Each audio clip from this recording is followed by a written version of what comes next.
கொழுக்கட்டை மாவு எப்படி செய்யறதுன்னு பார்க்கலாம். அதுக்கு ஒரு பாத்திரத்தில் 1/2 கிலோ அளவுக்கு அரிசி சேர்த்துட்டு தண்ணி ஊற்றி நல்லா ஒரு 3லேருந்து 4 தடவை நல்லா கழுவிட்டு மறுபடியும் தண்ணி ஊற்றி ஒரு 2 மணி நேரம் அளவுக்கு நல்லா ஊற வச்சுருங்க. நல்லா ஊறினதுக்கப்புறமா 2 மணி நேரத்துக்கு அப்புறம் இந்த மாதிரி ஃபில்டரில் வந்து தண்ணி வந்து நல்லா வடிகிற அளவுக்கு ஒரு 1/4 மணி நேரம் விட்டுருங்க.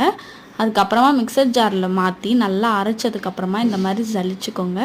இந்த மாதிரி ஒரு துணியை விரித்து அப்புறம் மாவு ஜலிச்சுக்கோங்க.